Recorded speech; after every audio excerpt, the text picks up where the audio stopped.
começou a ter a cota da gorda na publicidade, começou a ter a influenciadora gorda que virou cota.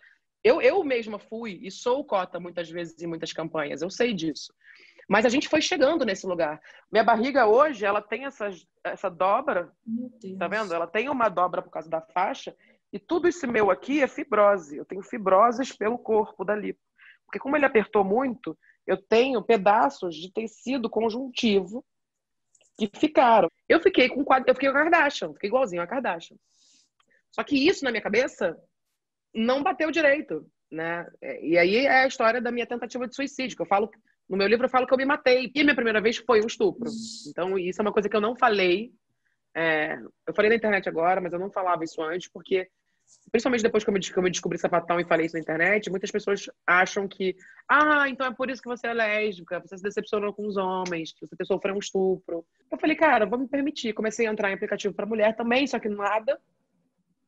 Até que eu conheci a Carol, e a gente ficou junto, assim, a gente em 2 meses estava casada, né? Eu segui o clichê sapatão.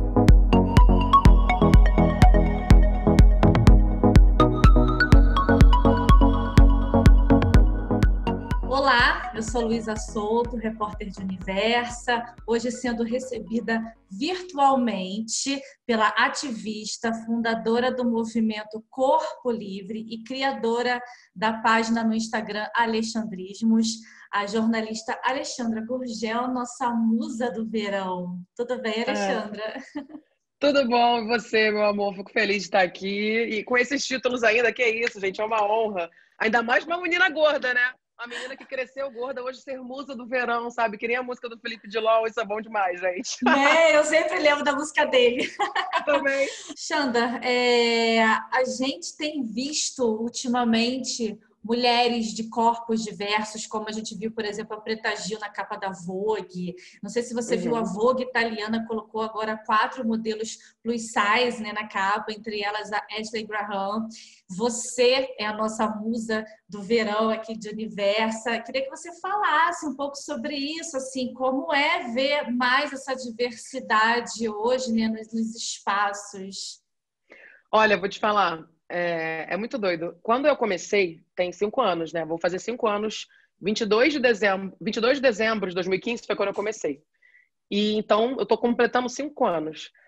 A mudança, eu como jornalista, como escritora, como observadora empírica mesmo, de ficar olhando, observando a sociedade, porque querendo ou não, a nossa pauta é uma pauta social, é um movimento social, porque vai contra tudo que foi ensinado e imposto pra gente. Então, é ensinado e imposto, é o contrário, aspas. E então tudo que a gente faz é ir contra tudo que foi considerado bonito, foi considerado certo, foi considerado o jeito certo da mulher ser e se apresentar socialmente. Então, quando a gente quebra esse padrão, a gente tem um caminho, né, a percorrer.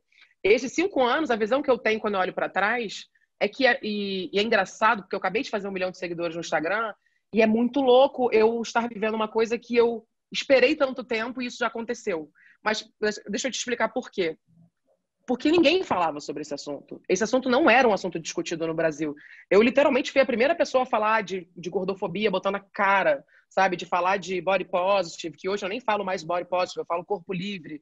De falar dessas coisas e ver que tinha a Preta Gil lá sendo julgada. E eu via, caraca, a Preta Gil tá uma porrada dessa, né? Um tempão. Só que ela não tinha uma comunidade para defender ela. Ela não tinha pessoas que defendiam ela. As pessoas, inclusive mulheres, julgavam ela por ser gorda lá, gorda. A gente hoje tem um movimento que, se acontece com um, meu amor, tem um monte de gente atrás. A gente consegue fazer um barulho.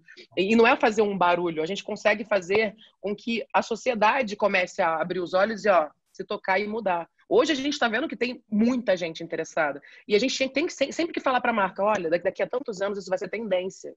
As marcas vão ter que se adequar a esse propósito. E as marcas cagando. Ninguém, que isso, sei que. Aí começou a ter a cota da gorda na publicidade, começou a ter a influenciadora gorda que virou cota.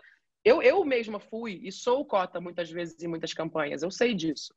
Mas a gente foi chegando nesse lugar. Eu acho que é uma forma ousada de se falar, mas o que eu enxergo, justamente por ver esses anos todos, é que a nossa pauta andou muitos anos em poucos meses de pandemia.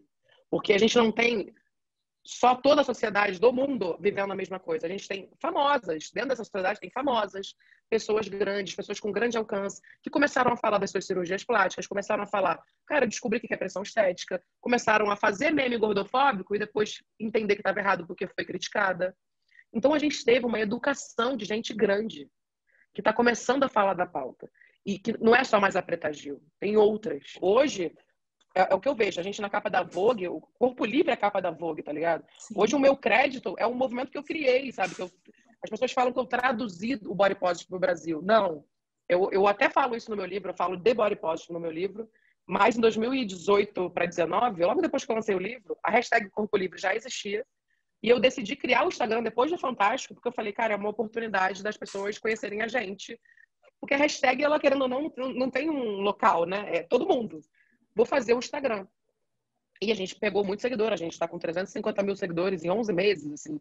Então, fora o meu Instagram, tem esse Instagram que não para de crescer, que se retroalimenta dele mesmo, porque as pessoas conversam, criam grupos, a gente tem uma rede de apoio ali, a gente tem psicólogo, a gente tem nutricionista, tem educadora física fazendo lives e educando.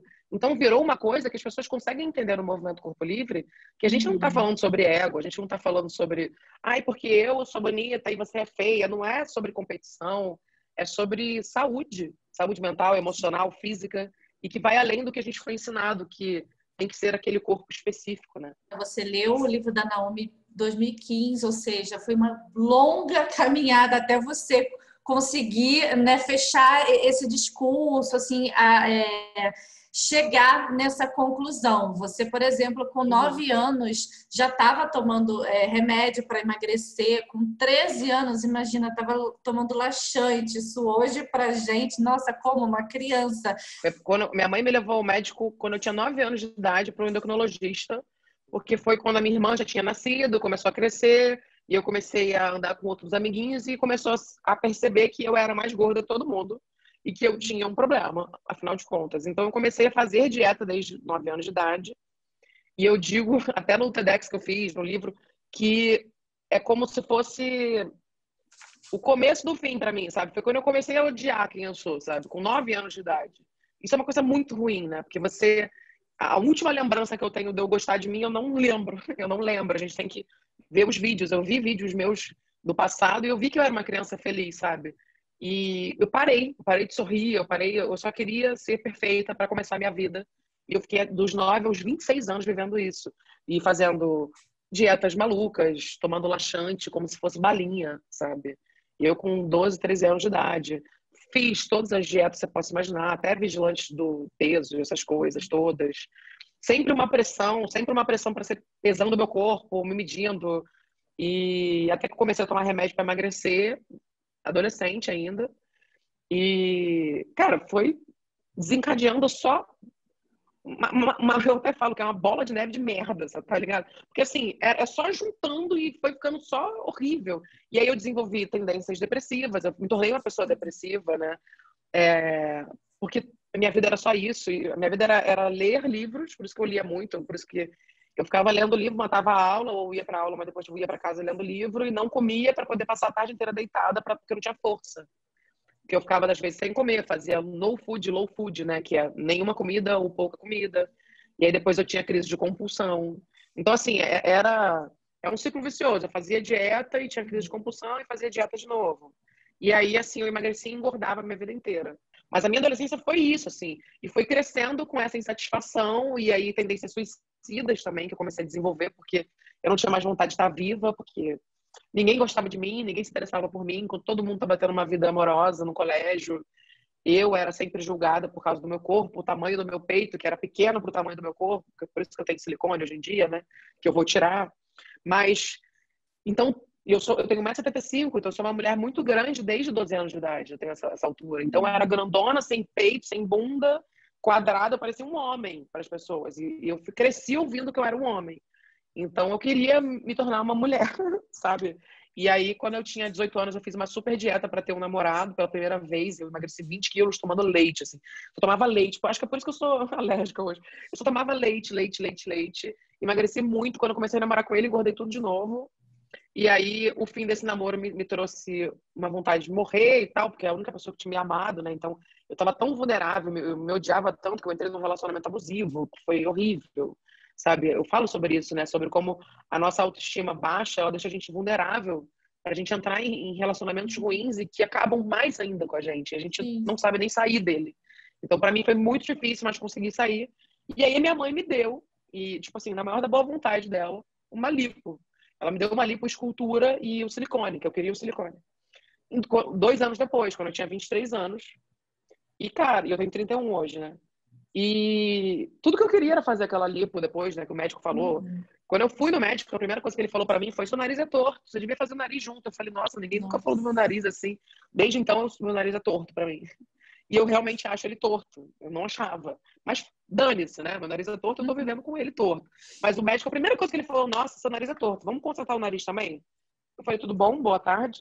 E aí ele foi falando do meu corpo. Eu tinha 92 quilos na época, 10 quilos a menos do que eu tenho hoje. Eu tenho 170 e poucos quilos hoje.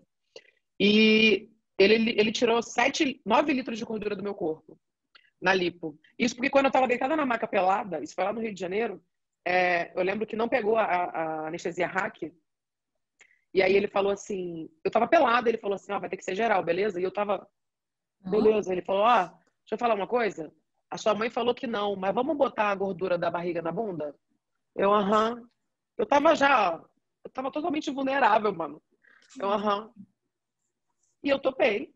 E aí, hoje em dia, a primeira coisa que aconteceu quando eu abri os olhos da lipo, ele tava na minha cara, o médico, eu tava já na maca, e eu tava com uma cinta PP, eu tenho foto disso, eu achei foto disso. Uma cinta PP, assim, ó, isso aqui meu era pequeno, assim, e eu toda apertada, e tinha uma faixa aqui na minha cintura, vou abaixar aqui um pouco pra vocês entenderem. Tinha uma faixa, tá vendo a dobra aqui da minha barriga? Tinha uma Sim. faixa bem aqui amarrada. E ele falou assim, eu amarrei uma faixa na sua cintura para que crie essa cintura, porque eu não tenho cintura, meu corpo era quadrado. Para que crie essa cintura em você. E ele amarrou uma faixa dentro de uma cinta PP, eu tava assim, ó. E aí o que aconteceu com a minha barriga? Eu vou mostrar para vocês, ó. Minha barriga hoje, ela tem essa dobra, Meu tá vendo? Deus. Ela tem uma dobra por causa da faixa, e tudo isso meu aqui é fibrose. Eu tenho fibroses pelo corpo da lipo. Porque como ele apertou muito, eu tenho pedaços de tecido conjuntivo que ficaram. E as pessoas me culpam quando eu falo na internet, falando que foi o meu pós-operatório que deu errado. Não, não foi. Eu fiz um pós-operatório perfeito. Querendo ou não, por mais que eu tivesse as sequelas, eu não me aceitava ainda. As sequelas, eu olhei pro meu corpo e falei, caraca, eu tenho uma cintura e tenho peito, né?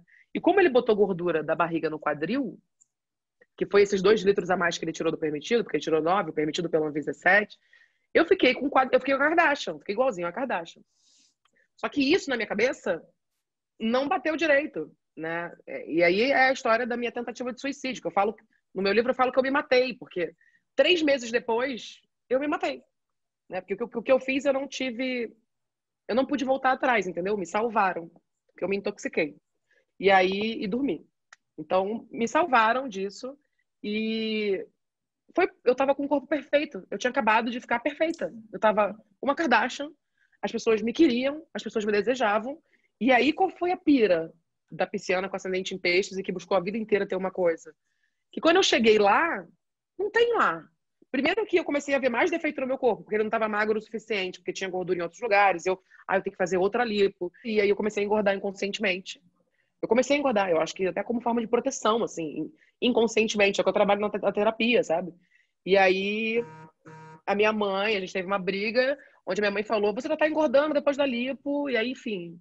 E aí hoje é uma atitude tão boba, né? Por que eu tentei me matar? Eu quase me matei, quase morri por causa de uma coisa idiota, assim. Mas naquela época era a minha vida inteira, era o meu corpo. Era só isso, era o que eu tinha, né? E até o que eu tinha jogado no lixo, tava jogando no lixo. Então, assim, e as pessoas não gostando da minha imagem, foi muito confusão mental. E isso é uma coisa importante. As pessoas não fazem terapia para fazer cirurgia plástica. As pessoas fazem terapia para fazer bariátrica, tem que fazer meses de terapia para fazer bariátrica, mas ninguém faz terapia para fazer cirurgia plástica. A gente não sabe o que a gente espera. A gente tem tanta disforia de imagem, a gente tem tanto desconforto com a nossa autoimagem, que a gente vai lá, muda o nosso corpo para ficar melhor, Só que a gente não está preparado para lidar com esse corpo. A gente não preparou a nossa cabeça. A gente nem sabe se era aquilo que a gente queria. Sempre quando a gente faz uma matéria sobre esse tema, vem aquelas pessoas, vocês romantizam a pessoa gorda, porque gordura é doença. Pois é. Embora a gente já tenha falado muito sobre isso, tentado desenhar, eu acho que a única resposta que a gente tem que dar é repetir. Assim, a única atitude, na verdade, que a gente pode ter é repetir. Então, assim, Xanda, por favor, vamos desenhar. Não é romantizar o corpo gordo, não é isso? Assim, como que a gente responde a essas pessoas? Quando a gente cresce numa sociedade que só enaltece um tipo de corpo, e aí aparece pela primeira vez outro tipo de corpo em local de enaltecimento, de poder, de é bonito, de digno de beleza, de aprovação, de muitos likes, chama atenção. E as pessoas ficam incomodadas. Eu, quando eu chegava com as minhas amigas gordas no Arpoador, no Rio de Janeiro, as pessoas ficavam assim, ó. O que é isso? É um incômodo. Eu que já fui do outro time, eu que já fui do outro lado e já passei minha vida inteira malhando, isso aqui, sem comer, eu ficava, quem essa pessoa pensa que é para falar que ela se ama, que ela se gosta? Olha só, que absurdo. E automaticamente associa que a gente não é saudável, etc e tal. A gente não está romantizando a obesidade. As pessoas precisam entender que obesidade não significa ser gordo. E isso é uma coisa que a gente precisa tirar muito do inconsciente coletivo, porque isso foi criado, sim, para marginalizar pessoas gordas. Ponto. A gente precisa entender que, por exemplo, não tem um zíper aqui na minha cabeça, que eu vou abrir o zíper e vai sair a pessoa magra, a melhor versão de mim. Foi isso que eu entendi, que eu sou uma pessoa gorda. Se a gente entendesse que existem pessoas magras e pessoas gordas, e toda a fluidez disso tudo, a gente não estava preocupada com isso. A única diferença é que, por exemplo, eu sou lésbica, eu não sou hétero. Eu não posso me tornar hétero, né? A não ser que eu fosse bi, e aí eu pegasse homens e mulheres, e enfim, opa, eu gosto de mulheres, né? Descobri isso também. Eu não posso virar hétero. A pessoa gorda, ela pode virar magra, porque se a pessoa gorda faz uma dieta, ela emagrece, né? É isso que se espera, é isso que foi ensinado. Só que não é porque eu posso mudar que eu tenho que ser isso. Porque é isso que a gente está tentando tirar. Não é porque a pessoa gorda pode emagrecer que eu tenho que ser magra. Até porque a pessoa magra ela também não pode engordar, então por que ela não tem que ser gorda? Não é isso. A gente não está falando que a pessoa magra tem que engordar. Quando a gente fala de aceitação corporal, quando a gente fala de gordofobia, quando a gente fala de corpo livre, a gente não está falando só de pessoas gordas, quando a gente fala de corpo livre. Mas falando de pauta gordofobia, quando a gente está falando de gente gorda, a gente está falando que essas pessoas existem. A gente não está romantizando. Eu sei, e eu abro aqui uma crítica que eu nunca fiz na internet, que é uma coisa que eu falo muito no meu íntimo e com outros amigos, mas acho que é uma crítica necessária, porque existem pessoas que entraram na pauta e estão... Deixa eu falar isso direito, porque eu nunca falei isso. E desvia um pouco o assunto. Porque o assunto, ele acaba ficando como se fosse aquela coisa assim, eu vou demonstrar pra vocês, tá? Não sei o quê. Pega a barriga e fala assim, é isso aqui mesmo, eu como mesmo, não sei o quê. Não é sobre isso. Romantizar a obesidade é fazer com que as pessoas se tornem cada vez mais gordas e vai para um lado que não eu tô falando de gordura, mas que vai para um lado da pessoa não ser saudável, porque só bebendo refrigerante o tempo inteiro. Eu não faço mais dieta, mas quando a gente faz um movimento de aceitação, a gente está questionando tudo, a gente questiona até o que a gente bota para dentro. Como é que você trabalha justamente o psicológico? Porque assim, você foi muito criticada, você tem um vídeo muito forte, quando você até falou no início, foi criticada por um comediante, foi vítima de bullying a vida inteira, é criticada ainda hoje, né? Principalmente por mulheres que são super pró-magreza e cirurgia plástica. Então, como você trabalha o seu psicológico para poder enfrentar esses gatilhos que você está falando e também poder enfrentar essas críticas? Olha, vou te falar uma coisa também, eu tô falando realmente sem filtro, porque eu não falo muita coisa, porque eu sou do candomblé e eu era católica, muito católica, quase fui freira. E aí depois eu fui evangélica, depois eu voltei a ser católica, e eu quase fui freira mesmo. Eu conheci os dois, eu tive contato, não tipo de ficar próxima, dos dois papas. Fui lá em Madrid quando teve a Jornada Mundial da Juventude, depois teve a Jornada Mundial da Juventude no Rio. Tava lá com um grupo lá da Zona Oeste do Rio e tal. Até que eu saí, eu sou peixe com ascendente em peixe, né? Então esse meu lado, E aí eu fui pra Cabala e tal. E em São Paulo eu conheci o Candomblé através de um jogo de búzios. E foi uma coisa muito curiosa, porque hoje eu sou feita no santo, né? Não sei como é que as pessoas entendem massivamente, mas hoje eu sou da religião. Isso me dá muita proteção. Isso é uma coisa que eu não conhecia, estou conhecendo pouco a pouco, porque é uma tradição, você tem que conhecer, você tem que estar lá. E é em São Paulo agora, eu estou longe, e a pandemia também me afastou. Mas que eu tenho sempre contato, e isso me deu muita proteção, assim. E foi uma coisa que eu não imaginava que uma pessoa que foi quase freira ia pro candomblé, tá ligado? Mas assim, hoje a minha mãe aceita, minha família aceita, que é super católica, a família da Carol também, que é super católica, também aceita. Que bom, porque, né, a gente tem que tolerar as religiões, que eu também tolero as outras religiões. Mas isso me dá muita proteção, porque com o candomblé eu entendi que eu sei das minhas intenções. E as intenções dos outros, a magia, né? Quando a gente fala de magia ou do ódio, tipo, uma intenção ruim contra mim, uma pessoa não gostar de mim, é um ódio, né? E isso me faz mal. Isso pode ser magicamente me fazer mal, sabe? Tipo, pode me atingir a energia errada, sabe? Então, eu meio que me blindei, assim, sabe? Eu sinto que o meu corpo foi. As pessoas falam de corpo fechado, né? Mais ou menos, assim, para entender popularmente, mas é isso. E isso me deu uma tranquilidade, assim. Não que eu me ache invencível, mas isso me dá uma tranquilidade, assim, tipo, cara, eu sei das minhas intenções, as intenções dos outros vai bater e não vai voltar, cara. E vambora, vou fazer o meu, sabe? E também de você pensar que a intenção é o que vale tudo. Então, assim, eu tô fazendo tudo com uma boa intenção, eu sei os meus objetivos, eu sempre lembro de quem eu sou. Então, isso me faz lembrar muito de quem eu sou, de botar a cabeça no chão mesmo e lembrar quem eu sou. E a terapia, né? A terapia é minha vida inteira. Eu sempre fiz terapia minha vida toda. E sem terapia, para mim, é muito difícil. Porque até foi na terapia que eu aprendi a me tornar uma pessoa pública, a entender quando as pessoas me abordavam na rua, que elas me abordavam porque elas gostavam de mim. Só que eu ficava assim, sabe? Eu não sei lidar. Hoje eu sei, mas eu não sabia lidar. Eu tive que criar uma pessoa pública, tipo, a Xanda. A Xanda sou eu, mas eu entendo que aquele eu é um eu que me protege. Você é feminista, até porque acho que essa coisa que a gente está falando de aceitação do corpo, aceitação do que a gente tem tudo a ver com feminismo. Uhum. Mas o que você critica é feito na sua maioria, por mulheres, né? Que são as cirurgias plásticas, as dietas malucas são mais direcionadas para o público feminino.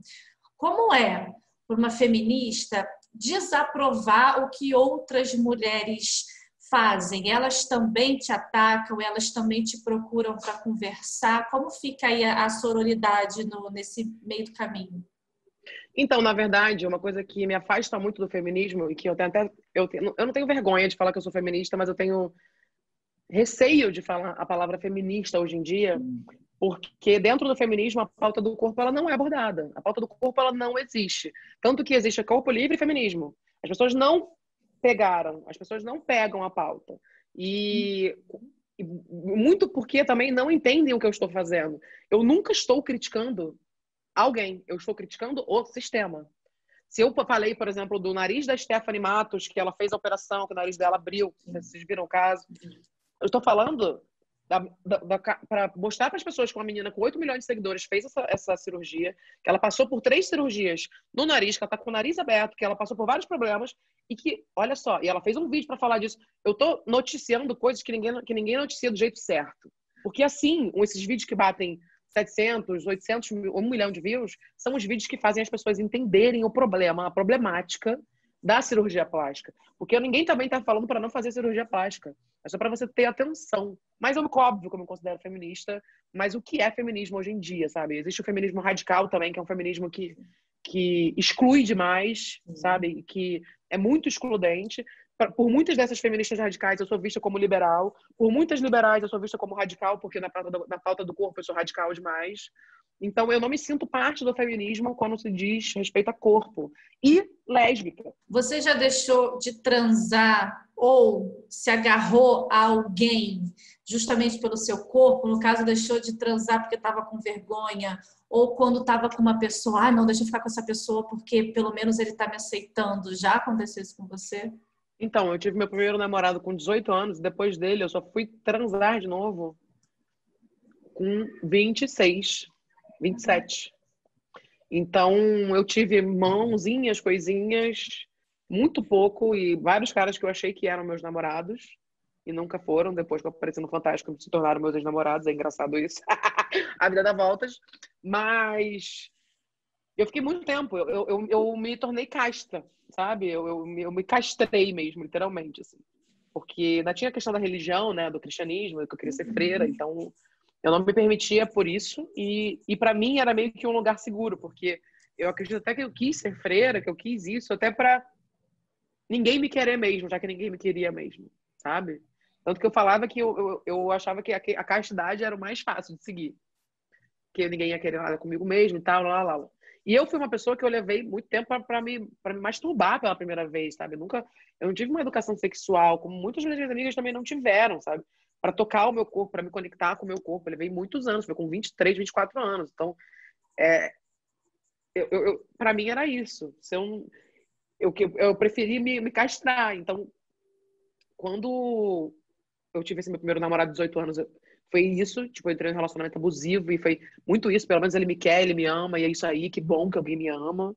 E me joguei ao máximo, tanto que quando acabou, minha vida acabou pra mim, né? E aí, beleza, nunca mais me relacionei com ninguém. E quando eu fui transar com os caras lá, que foi quando eu te falei, foi esses anos todos depois, assim. Eu fiquei anos e anos e anos sem transar com ninguém, com ninguém. E sem buscar também, sabe? Sem buscar. Eu não Mas, buscava. mas quando você fala relacionamento abusivo, era por causa disso? Porque ele te botava pressão pelo seu corpo? Como era? Não, nesse caso era totalmente religião mesmo, amiga. Ele não usava camisinha e ele me dava pílula no dia seguinte. E eu tomei mais de 17 pílulas no dia seguinte. E às vezes a gente usava camisinha porque eu comprava, mas ele era crente, eu era católica, eu acabei virando crente, eu tinha 18 anos. E a minha primeira vez foi um estupro. Então, isso é uma coisa que eu não falei.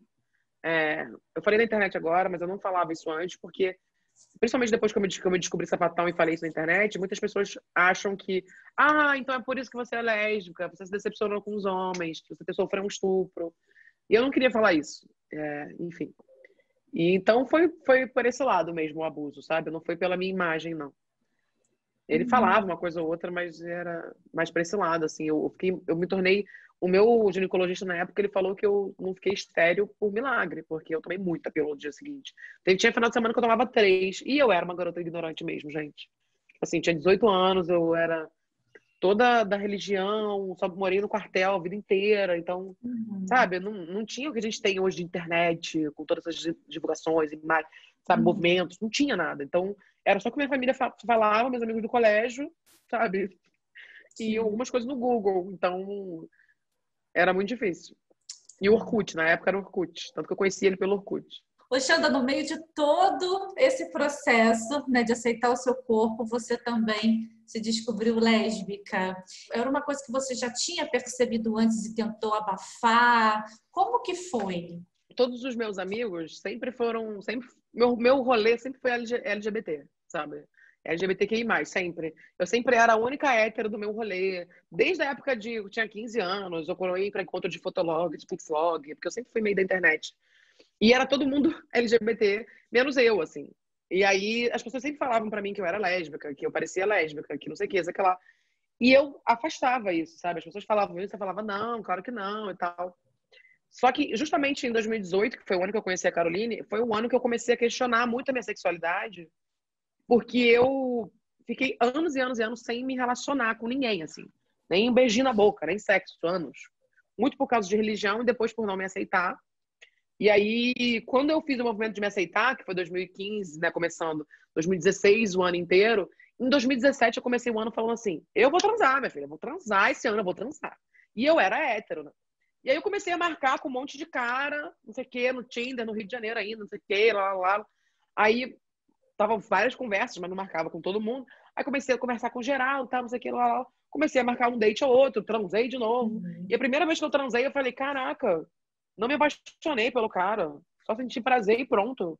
Nossa, é possível fazer isso? E eu me permiti, né?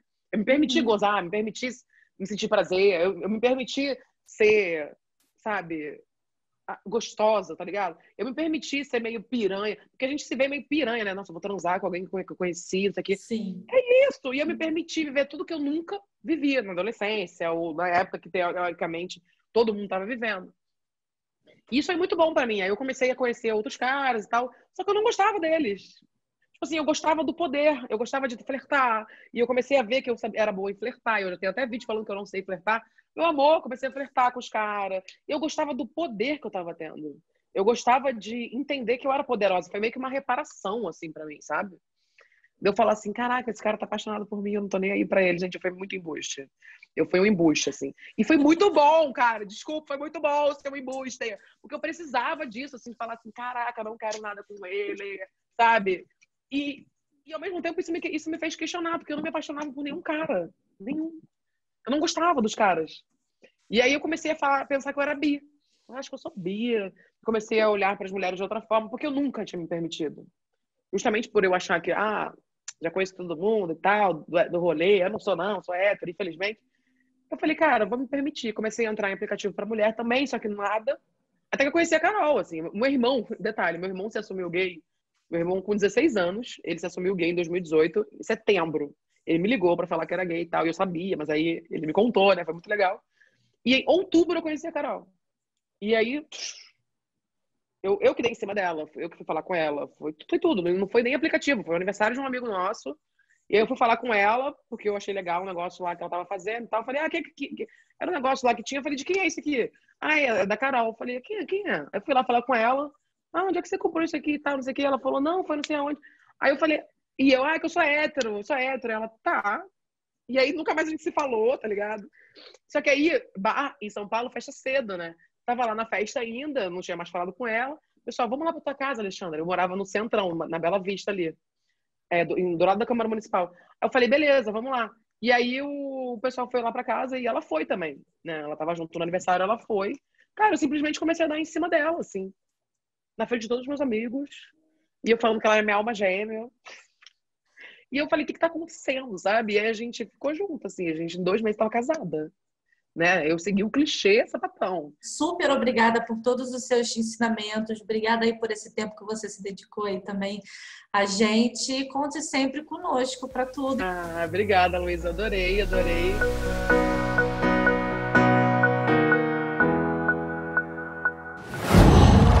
Qual?